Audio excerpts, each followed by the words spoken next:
The knocking started just after midnight. Not the polite kind, but frantic, desperate pounding that makes your heart sit up in your chest before your feet even hit the floor. I was halfway down the hall when I heard a voice through the door. "Please, just open up. Please." My twin. I didn't even look through the peephole. I yanked the door open, and for a second, it felt like I was looking at myself from some horrible alternate timeline. Same face, same eyes, same hair, but hers was swollen from crying, makeup streaked all down her cheeks, a dark shadow along one side of her jaw, and another on her arm where her sleeve had written up. She was shaking so hard the keys in her hand rattled. "Don't be mad," she blurted before I could say anything. I didn't know where else to go." My arms went first, wrapping around her on pure autopilot, feeling the way she flinched when I squeezed too tight. My brain lagged behind, trying to process all the pieces. The bruise she was trying and failing to hide with her hair, the fact that she was in slippers with no coat, the tear in her bag like she grabbed whatever she could and ran. "What happened?" I whispered, even though I already knew. She sagged against me, shoulders shaking, until I managed to get her inside and slide the deadbolt. Up close, the girl who shared my face wouldn't meet my eyes. "I slipped," she started, staring at the floor. I just raised my eyebrow. We'd been finishing each other's sentences since we were in diapers. She knew I wasn't buying it. Her mouth trembled. "He got mad," she said finally. I said something and I'm okay. I'm okay." Have you ever heard someone you love say, "I'm okay," while every inch of them is telling you they're not? I never liked a husband. From the first dinner with that too bright smile and the way he talked over her, something in me had whispered, "Be careful." She'd waved it off. He's just confident, protective. I'd seen the way his jaw tightened when she laughed too loud, the way his hand on her back was just a little too firm. I asked questions. She changed the subject. Now here she was, in my living room, looking like every fear I ever had come home to roost. "Please don't call the police," she whispered. "Please, he'll say I'm dramatic. He has friends. I don't have anywhere to go if he throws me out. I don't have money like that. I just needed somewhere to breathe." What would you do if your twin, your other half, showed up at your door in the middle of the night, fear in her eyes and marks on her skin, begging you not to call for help because she's more afraid of his power than his temper? Do you listen to the part of you that wants to burn his life down, or the part of her that still loves him enough to be scared of what will happen if you try? I held her until she fell asleep with her head on my shoulder, breath hitching now and then. Later, in the bathroom, I saw our faces side by side in the mirror. Mine, tired, angry. Hers, puffy, bruised, peaceful and asleep despite it all. Same cheekbones, same eyes, same little scar on the eyebrow from when we fell off our bikes at 8. And the thought came, uninvited, he can't tell us apart half the time at family cookouts. Would he know the difference if I walked into that house instead of her? It was a wild thought, reckless, dangerous. I splashed water on my face like that would rinse it away, but it clung. Have you ever had an idea so crazy it scares you, and yet a part of you knows it might be the only way to get through to someone who thinks they're untouchable? I went back to the couch and watched my sister sleep, the same girl I sworn as a kid I would always protect. I can't drag you out of this unless you're ready, I thought.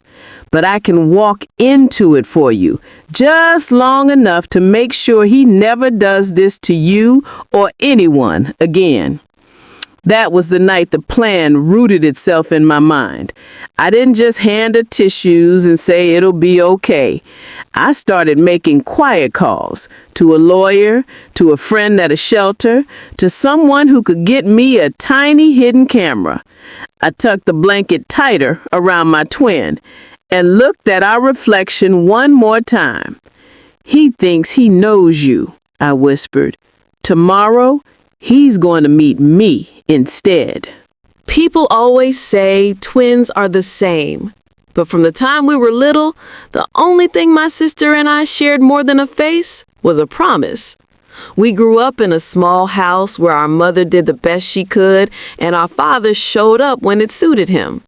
There was shouting in those walls, sometimes a slammed door, sometimes a bottle knocked over in the sink.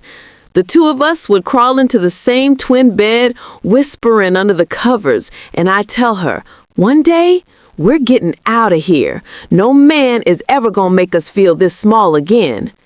Back then, we believed saying it out loud was enough to make it true. As we got older, our paths started to split. I was the mouthy one, the girl who got sent to the principal's office for talking back when a teacher was unfair. She was the one who smoothed things over, apologized for both of us, made jokes so nobody stayed mad. I learned how to fight. She learned how to keep the peace. It doesn't sound like much, but those are the kinds of differences that grow teeth when you throw men and money into the mix later. In our 20s, I stayed single on purpose. I watched my friends fall in love, fall apart, and fall into the same patterns our mother had. And I told myself I'd rather be alone than explaining bruises to a mirror. I put my energy into my work, my little apartment, my own life. My sister, though, she wanted that fairy tale. The ring, the house, the man who says, "I got you. You don't have to worry about anything anymore." When she met him, she called me from the restaurant bathroom after their first date, breathless like a teenager. "He's perfect," she said. "Smart, successful, old school. He opened doors, paid for everything. He even said he wants a big family." I heard the stars in her voice and felt a knot form in my stomach at the same time. I met him a few weeks later at a birthday dinner. On paper, he was impressive. Well-dressed, good job, the kind of smile that could sell anything to anyone. He shook my mother's hand just a little too firmly, pulled my sister's chair out for her, then put his hand on the small of her back and left it there like a warning flag. Every time she spoke, he added a comment over hers, finishing her sentences, correcting tiny details like it was a private joke between them. When I tried to bring up an old story about us skipping school, he cut in with, "Oh, I don't want to hear about my lady getting into trouble." And she laughed in that tight way women do when they want everyone to get along. Later, when I asked her how she felt about him, she sighed with this dreamy smile. "He makes me feel safe. I don't have to be strong all the time anymore." I wanted to say, safe from what exactly? But I bit my tongue. I told myself, you're being too picky. Not every man who likes to lead is dangerous. The first small cracks were easy to miss if you didn't know what to look for. "He doesn't like when I wear bright lipstick," she mentioned offhand once. "He says it's too much." A few weeks later, he asked me to quit my job, says it's better if I focus on the home, that he can provide.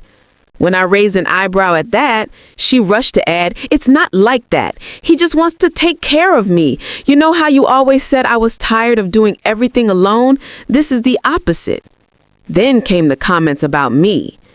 "He thinks you're intense," she said carefully one afternoon, not quite meeting my eyes. "He says you're always ready to argue." I laughed it off. "That's because he hasn't seen me at my best," I joked. Inside, I heard the translation loud and clear. He doesn't like anyone around you who might tell you no. When they got married, it was small and pretty and full of all the right photos. He promised in front of God and everyone that he'd cherish her, protect her. I stood by my sister on her wedding day, holding her bouquet while she adjusted her veil and whispered, "If he ever breaks you, I'm coming for him." She laughed, swatted my arm, and said, "You watch too much TV." But after the wedding, little things kept changing. Her texts started coming fewer and further between. Calls we used to have every other day turned into once a month, then once a month. "Sorry, he doesn't like phones at the table," she'd say. "He says family time is just for us." When I suggested we grab brunch, there was always a reason she couldn't come alone. "He's not comfortable with me going out without him in this city. You know how it is." Actually, I didn't.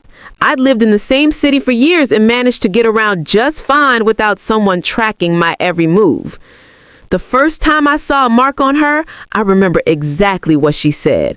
It was a small thing, just a faint discoloration on her wrist as she reached for a dish at Thanksgiving. "What happened?" I asked, quietly enough that it was just between us. "Oh, that..." She pulled her sleeve down. "I banged it on the cabinet. I'm so clumsy lately." Her eyes flicked to where he was standing, charming my mother, refilling wine glasses like the perfect son-in-law. The second time was harder to ignore, a bruise near her collarbone, half hidden by her blouse. We were in the bathroom at our mother's birthday, door locked, the fan humming. "He grabbed me too hard," she said, voice barely above the sound of the vent. "We were arguing and he lost it a little bit, but he said he'd never do it again." My heart dropped. "That's not an accident," I told her. "That's a warning. You need to tell someone. Get out." She shook her head so fast I thought her earrings would fly off. She hissed, "I can't. You don't understand. His name is on everything. The house, the cars, the accounts. I don't even have my own credit card anymore. He'll say I'm unstable, that I'm trying to track him. He told me if I ever tried to leave, I'd be on the street and everyone would think I was crazy."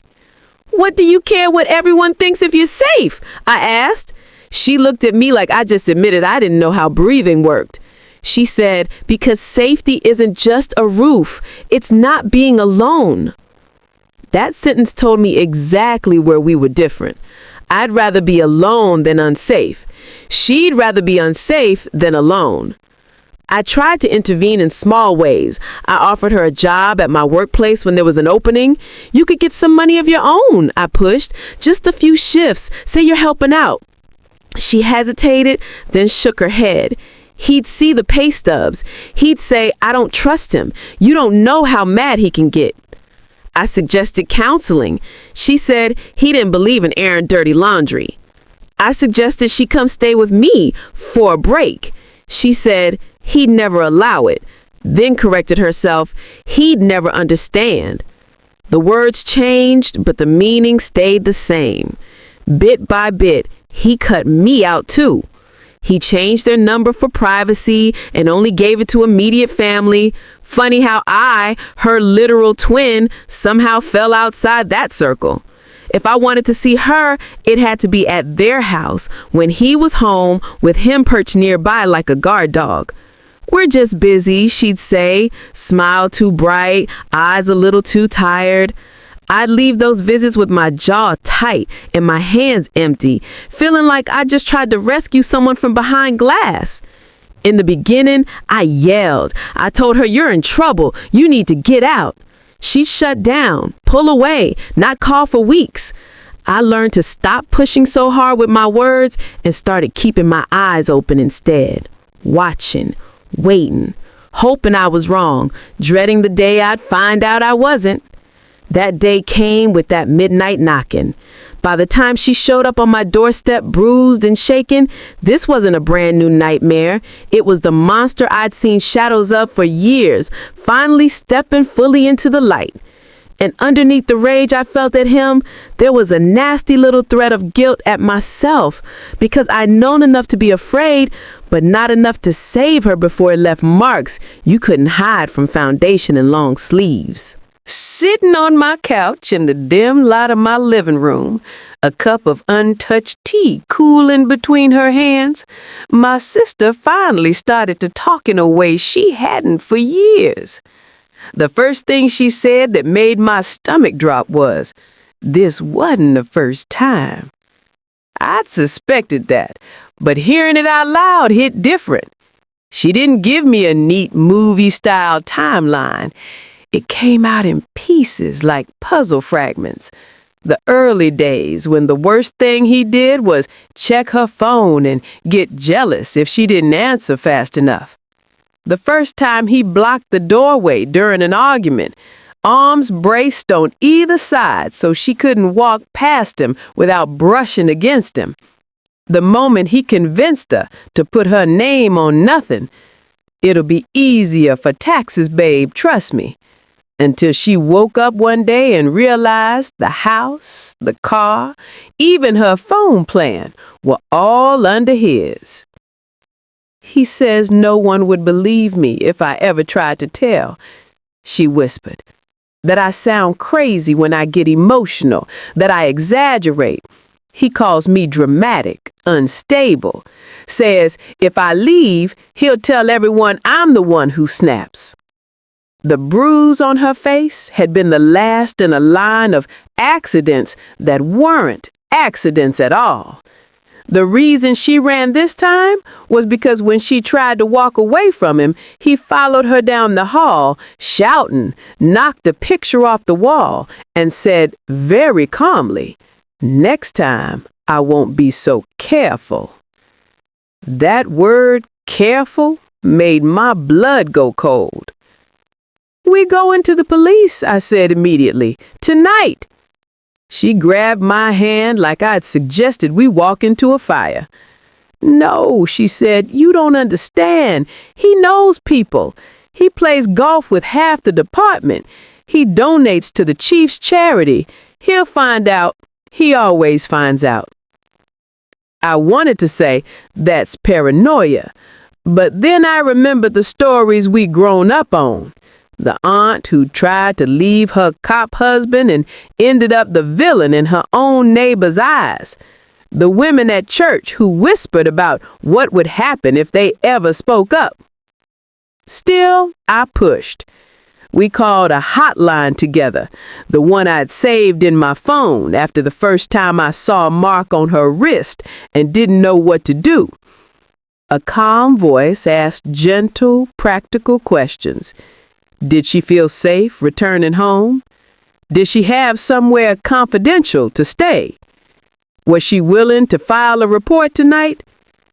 When she hesitated on that last one, when her voice shook on, "I don't know, I'm scared," I could hear the sympathy, but also the shift. Without a clear yes, the option shrank.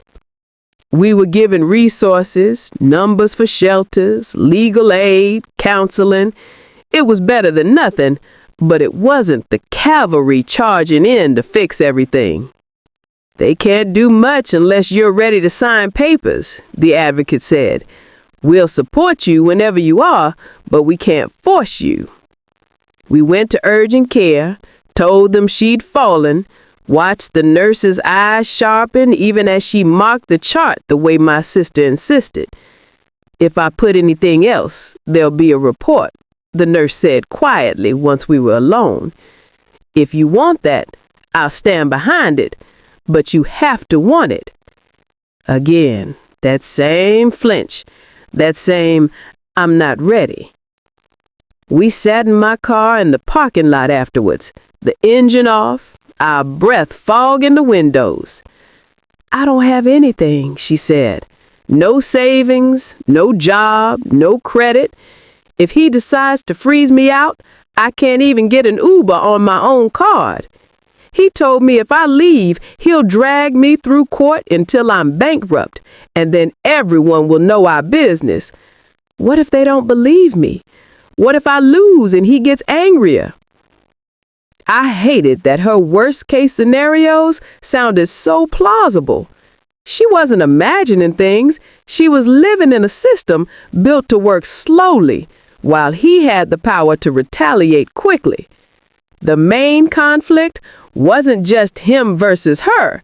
It was him versus her, plus every fear she'd been fed about leaving. "So what are my choices?" she asked me, looking at me like I'm the one with answers. Stay and hope he doesn't go too far next time? Leave and pray the police, the courts, the money, all of it land on my side? I didn't have a clean, heroic fix. Every official route we glanced at came with a disclaimer. She had to be ready to risk everything, including her reputation, to maybe, eventually, get protected. You shouldn't have to choose between being safe and being believed, I thought, anger rising. That's when our faces in the mirror from earlier flashed in my mind again. Two identical women with completely different lives. He'd spent years controlling every part of hers. He'd never had to face me. I realized that while the system needed her signature to move, there were other levers I could pull without putting her immediately back in his line of fire. You want him to stop thinking he's untouchable? To see consequences before he decides next time? I asked slowly. She nodded, lip trembling. What if, I said, choosing my words, we don't walk you back into that house at all? What if, just for a little while, I walk in instead? Her head snapped up. No, absolutely not. He's dangerous. I know. That's why I'm the one who goes. He don't know me like that.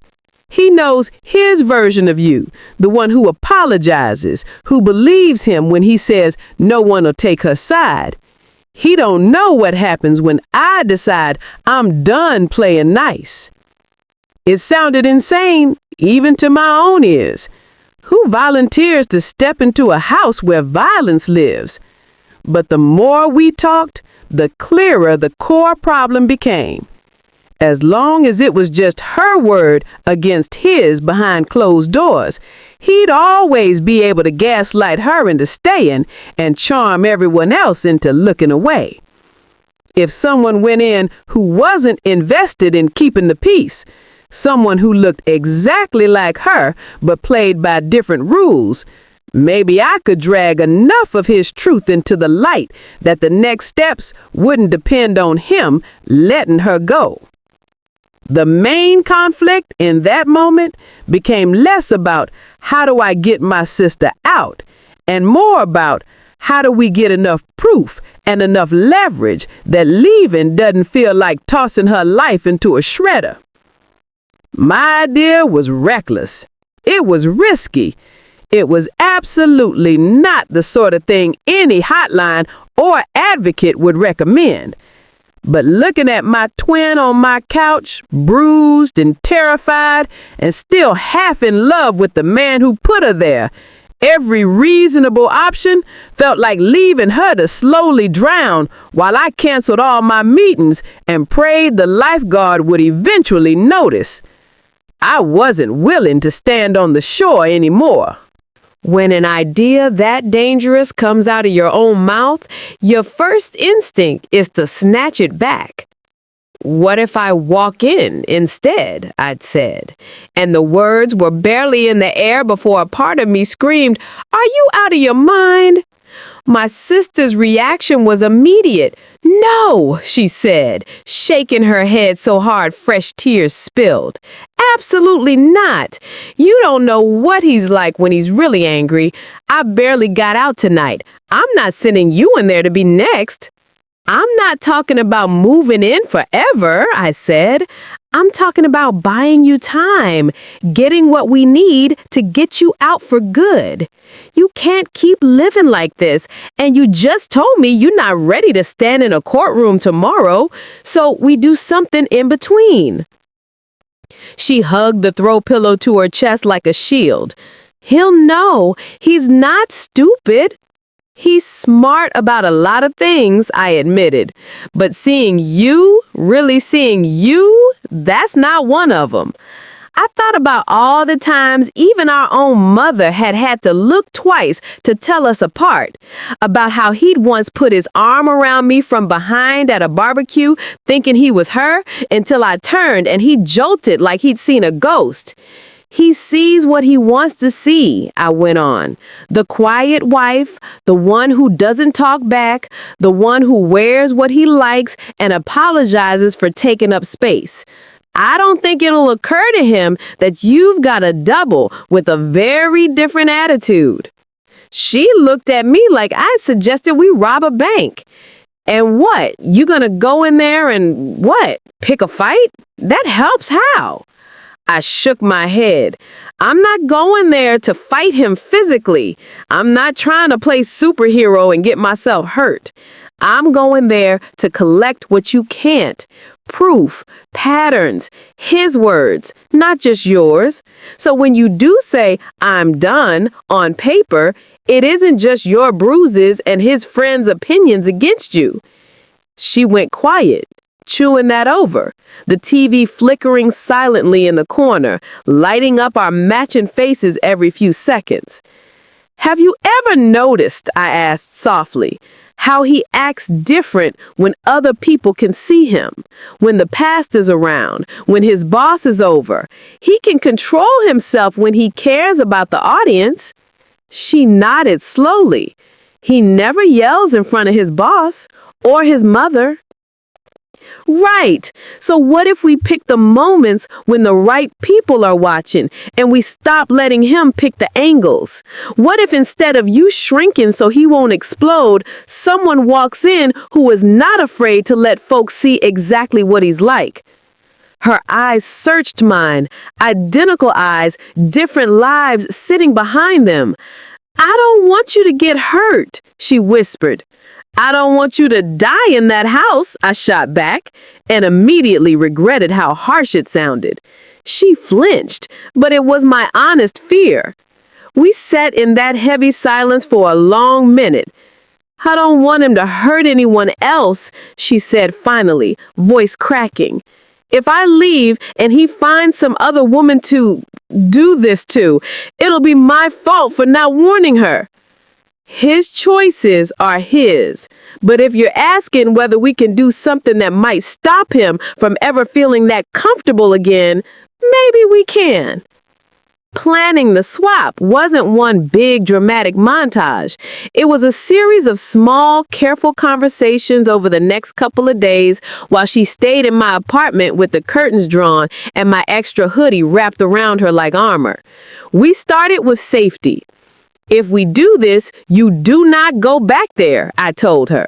Not for your favorite shoes, not because he sends some long text crying about how he can't live without you. You let me be the one in his sight line until it's handled. She bit her lip, then nodded. I looped in people who had more experience than my rage and some half-baked detective fantasies. My friend Tasha, who volunteered at a shelter, and a legal aid lawyer I knew from work who dealt with protection orders. I laid it all out and waited for them to tell me I was crazy. You're not wrong about how hard it is to prove this kind of thing, the lawyer said. And having recordings, documentation, witnesses, that all helps. But you're not a cop. You're not trained for this. If you go in, you have to promise your first priority is getting out safe, not getting the perfect tape. Tasha was blunter. You can't go in there trying to beat him at his own game with physical stuff. That's how women get killed.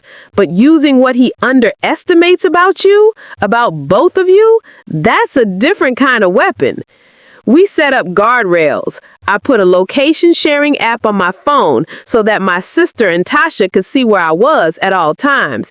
And we came up with a code word I could text if I needed them to call the police immediately, and another if I needed a plausible emergency phone call to get me out of the house. I bought a tiny camera that looked like a necklace pendant and another that clipped to a blouse button, made sure I knew how to start and stop recordings quickly. My sister walked me through her routines like we were cramming for a test. What time he expected dinner on the table, which playlist she put on when they had date night, the names of people from his job and gym so I wouldn't blank if they came up. He likes his shirts folded a certain way, she said at one point, almost apologetically. If you do it wrong, he notices. Good, I said. Let him notice. Not every difference is a bad thing. Don't get cute, she warned, panic flickering in her eyes. He gets worse when he feels disrespected. I'm not going in there to poke the bear for fun, I promised. I'm going in there so that when he does what he already does behind closed doors, the world doesn't have to take just your word for it. The day we finally picked for the swap, my stomach was tied in so many knots I could hardly keep food down. He was out of town for a conference and due back that evening. We knew his flights because, of course, he'd sent her a detailed itinerary, not out of courtesy, so he could keep tabs on her schedule from afar. We went to her house together while he was gone. Walking through the front door was surreal. I'd only been there under his supervision before, smiling through gritted teeth while he played host. Seeing it empty, in daylight, without his presence hovering like a storm cloud, made it feel like a stage waiting for actors. Everything was too neat, too curated, like those display homes and furniture catalogs, perfect on the surface, nothing real allowed to be out of place. In her bedroom, she showed me her closet. He bought most of these, she said, fingers skimming over color-coordinated blouses and dresses. He likes classic, nothing too bright. I filed that away. I picked something that felt like her style, but still let me move. Soft jeans, a simple top. We stood in front of her full-length mirror together. Same height, same hair, parted the same way. I practiced her softer way of speaking, the way she tilted her head when she was trying not to upset him. It felt like putting on a costume made of someone else's fear. Are you sure? She asked again, for the 100th time, as I slipped her wedding ring on my finger. No, I said honestly, I'm not sure about any of this. I'm just more sure I can't watch him break you piece by piece while the world smiles at his Instagram. She reached up and fixed a stray strand of my hair, eyes shining. He's going to say terrible things, make you feel like you're crazy, like you're the problem. I've been a black woman in this world my whole life. I've heard worse. The difference is I know they're lies, and I'm not building my home on them. We hugged then, so tight it hurt. When we pulled apart, she took my keys and handed me hers. It felt ceremonial, like some twisted version of a wedding exchange. Remember the code words, she sniffed. Remember, you don't go back, no matter what, I shot back. Driving to her house alone that evening, my hands gripped the steering wheel so hard, my knuckles went white. I parked in her driveway, clicked off the engine, and just sat there listening to the ticking of the cooling car. Lights were on the timer inside, glowing through the curtains. He wasn't home yet. I could still turn around. I could still call and say, plans changed. We're doing this by the book only. Have you ever stood on the edge of something and known that whether you jump or walk away, your life will never look the same again? I thought about her bruises, about the tiny flinch when someone knocked too loud, about how small her voice had sounded saying, he says no one will ever believe me. Then I thought about the vow we made in that childhood bedroom, two little girls promising no man is ever gonna make us feel this small again. I got out of the car, walked up the path I'd only ever walked with him watching from the window, and unlocked the door to his kingdom with her key. When I stepped over the threshold and closed it behind me, I wasn't just stepping into her house. I was stepping into his story, the one where he's the hero and she's the problem. For the first time, someone else was gonna play her part. And this time, the ending was not gonna go the way he thought. He came home 2 hours later than his itinerary said he would, the way men do when they know someone is waiting and they like that power. I heard the garage door first, then the front door unlocking, his keys clinking in the bowl by habit. "Babe," he called, that fake sweet tone he uses around company. I was in the kitchen, hands shaking just enough that I had to take one steadying breath before I turned. "Hey," I answered, in my sister's softer register, stirring a pot I deliberately let simmer a little too long. He walked in, suitcase rolling behind him, eyes raking over me like he was checking for damage to his property. For a heartbeat, I saw his brow crease, like something didn't quite click. Then he smiled, that charming curve that had fooled her for too long. "You look different," he said. "Hair?" "Tired," I replied, forcing a little laugh. "It's been a week." I stepped close enough for the pendant camera to pick up his expression, his first words. "That's because you don't know how to manage your time," he said easily, already slipping back into his script. "We'll fix that." If you've ever stepped into a role you've been watching from the audience for years, you know that weird blend of déjà vu and disgust. I knew his lines before he said them. Over the next few days, I lived her life the way she described it in pieces. Phone in a bowl by the door so he could scan it for safety. His questions about who had called, why, how long we talked. His little digs about her cooking, her clothes, her tone. Only this time, I didn't shrink the way she had to keep him calm. I bent, just enough to keep him from exploding, but I didn't bend all the way.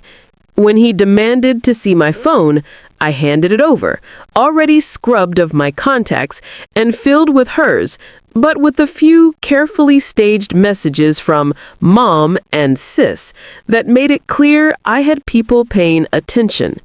When he criticized dinner, I didn't apologize 3 times.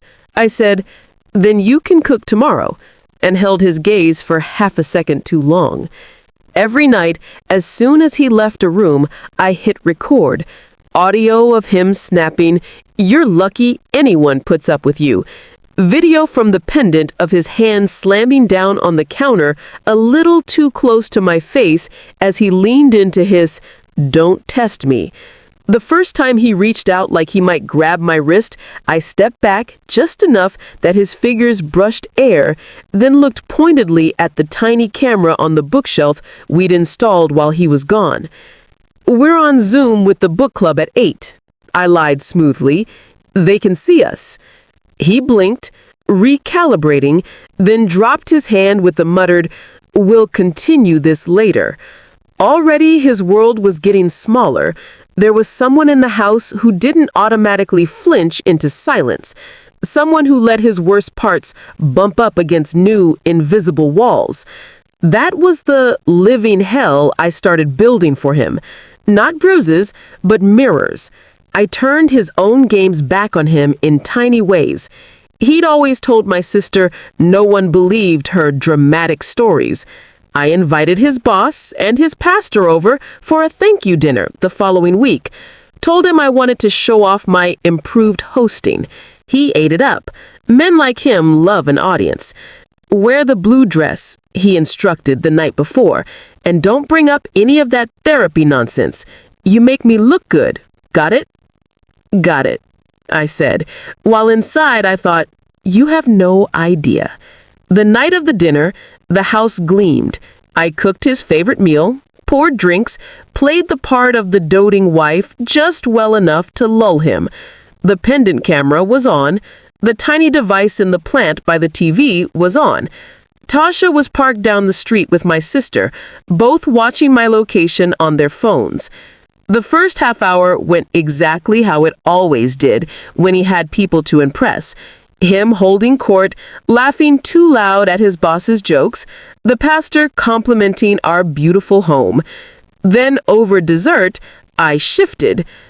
"We're really blessed," I said, smiling sweetly. "Even on the days when you get so angry, you yell until the neighbors close their windows." The table went quiet. Her husband's, fork paused midway to his mouth. "Honey," he said, that warning note under the word. "What are you talking about?" I played innocent. "Oh, I just mean you're passionate," I cooed. "Like last week when you threw that glass against the wall, I was still finding pieces under the couch." His boss's eyebrows went up. The pastor's wife glanced at him sharply. A tiny crack appeared in the image he'd spent years polishing. He tried to laugh it off. "She exaggerates," he said. "You know how women are." "Do I?" the pastor's wife murmured. I saw his jaw tighten. Later, in the kitchen, away from their polite eyes, he rounded on me, voice low and dangerous. "What the hell are you doing? You trying to embarrass me in my own house?" The camera above the sink watched. The audio recorder behind the sugar canister listened. "I'm just telling the truth," I said, keeping my tone mild. "You always say no one believes me. I thought maybe if people heard you from your own mouth." His hand shot out, fingers closing around my upper arm hard enough to tell me he'd forgotten the cameras for a moment. "Don't you ever talk about our business in front of my boss again," he growled. "You want to see embarrassing? Keep pushing." My pulse hammered, fear skittering up my spine, but I forced myself to stay still just long enough for the pendant camera to catch the angle. His grip, his face, my wince. That alone would have been something, but it wasn't enough. Men like him are experts at twisting private moments. I needed him to crack where even he couldn't pretend it was a misunderstanding. So I set the stage for one more performance. A few nights later, I told him I'd invited my family over to make peace, played it like I was caving to his earlier complaints about my boundaries with them. He agreed, on the condition that you keep that crazy sister of yours in check. I told him she was busy out of town. In reality, she was 2 miles away, sitting with Tasha and our lawyer, ready to step in when the time was right. My mother came, a couple of cousins he respected, the pastor and his wife again. I cooked, I smiled, I poured wine. I let him get comfortable. I waited until right after he'd finished bragging about a promotion at work, his ego at full height, before I gently, deliberately pressed the bruised nerve. "Tell them what you said to me when I dropped the plate last week," I said, tilting my head. His eyes flashed. "Not now," he said through clenched teeth. "You told me I was useless, that I was lucky anyone put up with me. I just thought, since we're sharing how blessed we are, we should share all of it." Murmurs around the table. My mother's face hardened. "Is that true?" she asked him. He glared at me, then at them. "We joke," he said tightly. "She's sensitive. You know how sisters are." "No, I don't," my mother said. The mask slipped. "See what you do?" he snapped at me, louder now. "You twist everything. You make me the bad guy. Every time I raise my voice, you act like I'm some monster. When you raise your hand, too," I added quietly. The room went dead still. "What?" his boss said sharply. "You told me no one would ever believe me, that if I ever said you grabbed me or shoved me, they'd all say I was dramatic. Isn't that what you said?" His face went red, then white. "You need to stop talking," he snarled, pushing his chair back so hard it scraped the floor. He came around the table fast. I stood my ground. For a second, all I could see was his shadow filling my vision. His hand shot out, clamping around my shoulder, fingers digging in. "We will discuss this in private," he said through his teeth, but the volume was gone. His voice was raised now, sharp, ugly, the way only I and my sister had known it then. I didn't pull away this time. I looked him dead in the eye and said clearly enough for every phone in that room to hear, if they were recording too, "Let go of me." My mother stood up so fast her chair tipped. "Unhand my daughter," she said. He hesitated, looked around. For the first time since I'd known him, he realized he didn't have control of the narrative. Too many eyes were on him. Too many mouths could tell this story without his spin. He dropped his hand. "See how she acts," he started, turning to our guests, scrambling to recover. "She's been different lately. I think something's wrong with her." "You're right. Something is different," I interrupted. I took a breath, feeling my heart slam against my ribs, and then I stepped out of the role I'd been playing. "For one thing, I'm not your wife." The room sucked in a collective breath. He stared at me like I'd spoken in tongues. "What are you talking about?" He scoffed. "Stop being ridiculous. Look closely." I said, "Really, look. You've always bragged you could tell us apart, remember?" I reached up, took off the delicate necklace my sister always wore, the one she left on my nightstand when she fled, and set it on the table. My posture shifted. My voice dropped back into my own cadence. "You've been yelling at the wrong twin."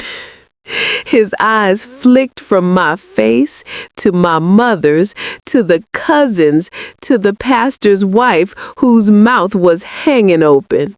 The realization hit him like a physical blow. "No," he said. "No, she wouldn't. You wouldn't." He took a step back, bumping into his boss's chair. "Where is she?" "Safe," I said. "Somewhere you can't reach her right now." I clicked the pendant. The tiny camera's light blinked once as it stopped recording. "And everything you've said to me in this house for the past week, all the times you told me no one would believe her, all the times you grabbed me and threatened me, it's all here on this." I held up the device. The lawyer I invited as a family friend cleared her throat and pulled out a slim folder. "And now also here," she said, tapping the folder's edge, "and with the advocate's office downtown, and scheduled to go to the police in the morning." For a second, he looked like he might lunge, like the fury in him wanted a target. But there were too many witnesses now. Too many people who just watched his face morph from golden boy to cornered animal. The pastor's wife stood. "We will be leaving," she said stiffly. "And I will be praying," she added, voice hard, "for the safety of every woman who's ever believed you." His boss's expression was pure disgust. "We'll talk Monday," he muttered to my sister's husband, emphasis heavy on the word. My mother moved to my side, her hand on my back, a silent wall. My cousins closed ranks behind us. He stood alone in the beautiful kitchen he'd filled with expensive appliances and cheap threats, realizing for the first time that the story wasn't his alone anymore. That was the climax. Not a punch thrown, not a plate shattered, but a man who'd built his entire life on the assumption that no one would ever see what he did in the dark, suddenly bathed in light. After that night, nothing snapped back in the place the way it used to when he'd slam a door and then buy her flowers. There was no rug big enough to sweep this under. The videos and audio were in 3 different people's hands before dessert had even settled. My lawyer left our house and went straight to her office to upload everything to a secure drive, emailing copies to the domestic violence advocate, and with my sister's written permission, drafting the paperwork for an emergency protective order and a petition for divorce. For once, the burden of proof wasn't on my sister's trembling word alone.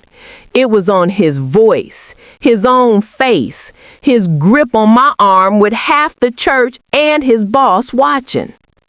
He tried, of course, to spin it. That's what men like him do. The next day, my phone lit up with unknown numbers and blocked calls. When I finally answered one from a mutual acquaintance, I heard his version had already started making the rounds. She tricked me. She's crazy. Who does something like pretending to be your twin? She set me up. I didn't waste my breath trying to defend myself to people who had clapped him on the back for years without asking what was happening behind closed doors. Let the footage speak. Let his own words, "No one will ever believe you," echo back at him from a judge's bench. The legal process wasn't instant. Nothing ever is. But this time, doors opened faster. The emergency protective order was granted based on the recordings and witness statements. He was ordered to stay away from my sister's workplace, our mother's house, my apartment. When the divorce petition hit his doorstep, served in front of his co-workers, he called my sister's burner phone 10 times in a row, then switched to emails full of alternating threats and pleas. "You'll never find someone who loves you like I do. You and your sister are going to regret this. We can fix it if you just come home and drop all this." She didn't answer any of them. That alone was a different kind of miracle. In the past, she would have felt compelled to respond, explain, calm him down. Now she blocked the addresses, printed the messages, and handed them straight to the lawyer as more evidence of his pattern. At work, his shine started to tarnish. His boss, the same man who'd ate my cooking at that dinner, suddenly had HR sitting in with him in meetings. The company had a code of conduct about violence and harassment. What they did in the end wasn't my business, but word filtered back that he'd been asked to take a leave of absence while an internal review happened. In the church, the pastor's wife, who was always polite to my sister but chilly underneath, asked to meet with her privately. She said, "I owe you an apology." According to my sister, "How many times did I see something in your eyes and still choose to believe his version because it was easier?" My sister cried in that office in a different way than she cried on my couch. Not from fear, from finally feeling seen. At home, my home now, the one-bedroom apartment with its mismatched furniture, the quiet was a different kind than the one in her big house. She jumped at some noises for a while, flinched when someone raised their voice on TV. But little by little, the terror that he might walk through the door was replaced by the mundane worry of rent, groceries, showing up to the job I'd helped her get at a local clinic. "I feel stupid," she admitted to me one night, peeling vegetables at my counter, "for staying so long, for letting it get this bad before I left." I said, "You weren't stupid. You were isolated and scared. Those are not the same thing." We started going to group meetings together, even though technically I wasn't the victim in the way they meant. After everything, I learned quickly that secondary trauma is real. Watching someone you love get broken can break you in quieter ways. We sat in circles with women who told stories that sounded too much like ours. He never hit me where anyone could see it at first. He told me no one would believe me. He donated to the police fund. Everyone thought he was a hero. Hearing it out loud from other mouths made us both feel less crazy and more angry at how common this pattern was. People ask me sometimes, once they heard the basic outline, you swapped places with her? You were the one at the table?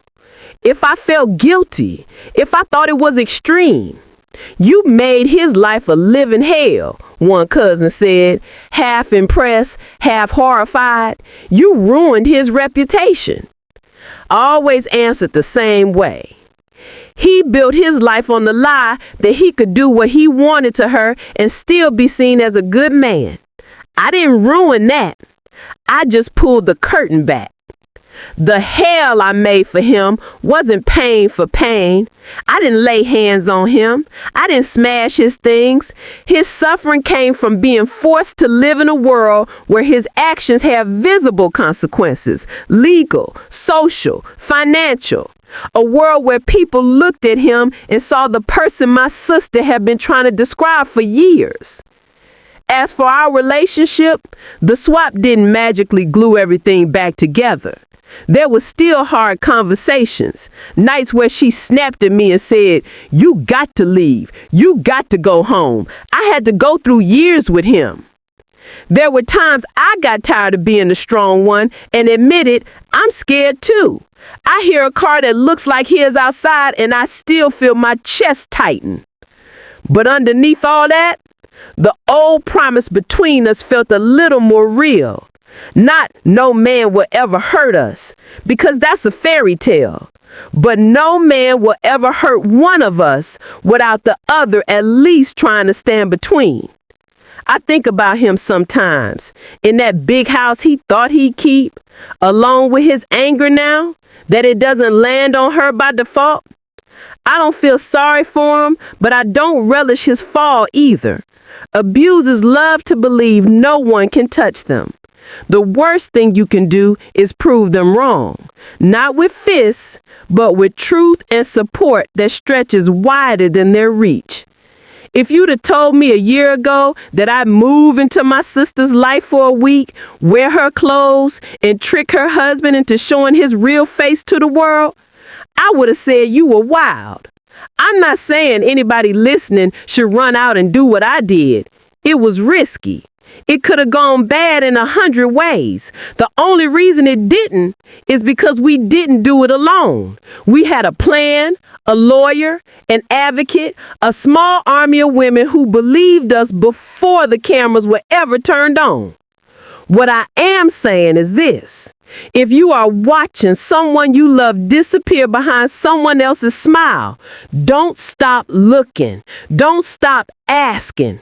And if you are that someone sitting with your own bruises, saying no one will ever believe me, I hope this story at least plants one stubborn little thought.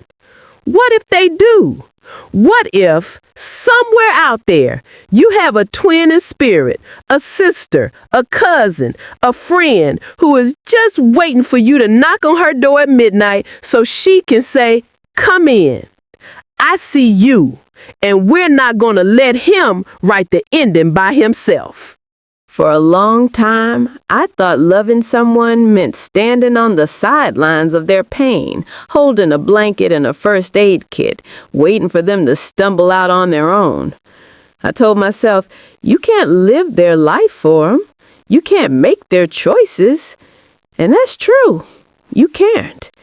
But watching my twin show up at my door shaken and bruised made me realize there's a line between respecting someone's decisions and abandoning them to a situation they've been convinced they can't escape. That night, sitting on my couch with her head on my shoulder, I understood something ugly and simple. Abusers count on good people minding their business. They count on us believing the front they show at barbecues and church. They count on our fear of making it worse.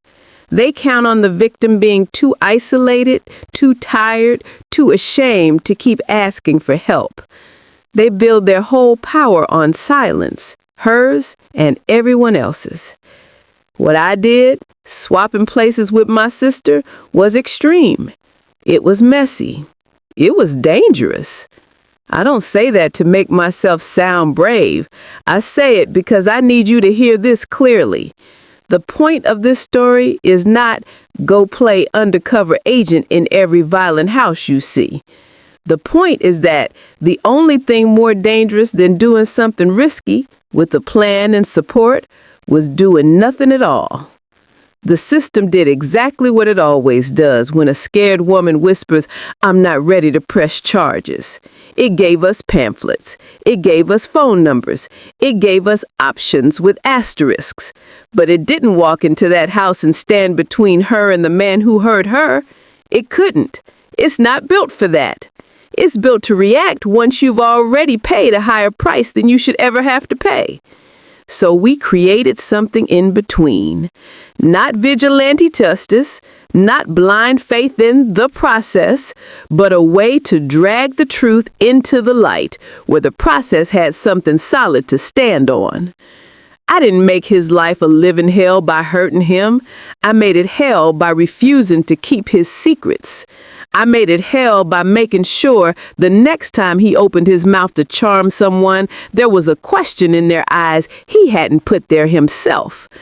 I made it hell by reminding him that the walls he thought kept everything in also had cameras and witnesses now.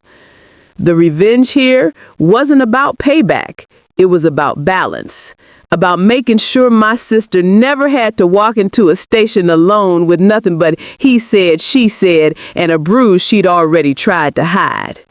About making sure she didn't spend the rest of her life wondering if all those threats, "No one will believe you, I'll ruin you," were actually true. And maybe, in a small way, about making sure the next woman he tries to charm into his world has a fighting chance of seeing the cracks in his mask before they close behind her. If you take anything from this, I hope it's not the undercover stunt.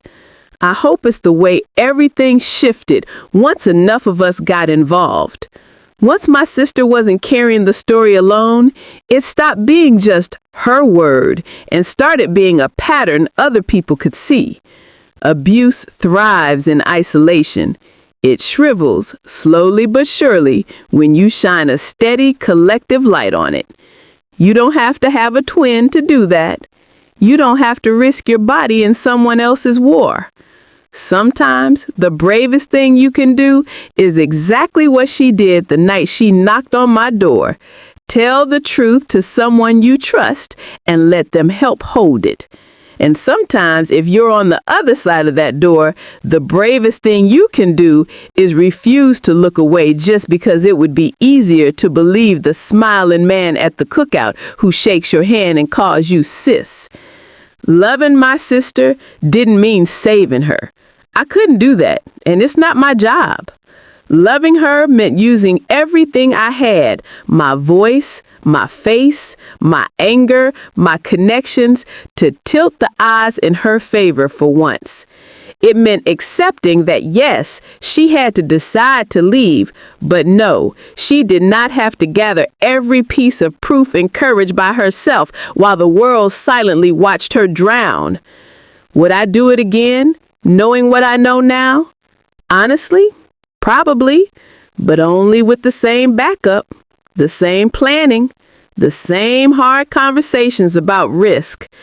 I'm not proud that we had to go that far. I'm proud that when she finally reached for me, I didn't just hand her ice for her bruises and tell her to be more careful next time. If you're hearing this and you're in her position, I need you to know his threats about no one believing you are not gospel. There are people, advocates, lawyers, friends, sisters in blood or in spirit, who will help you build a reality that proves him wrong. If you're in my position, watching someone you love get smaller and quieter and calling it, "She changed after she got married," ask yourself if maybe she didn't change. Maybe she's being changed. And if that little voice in your gut is screaming, don't shush it just because he smiles nice. In the end, this isn't a story about a clever trick. It's a story about two women with the same face finally honoring the promise they made as girls, that no man, no matter how charming or powerful, gets to decide how small they are allowed to be.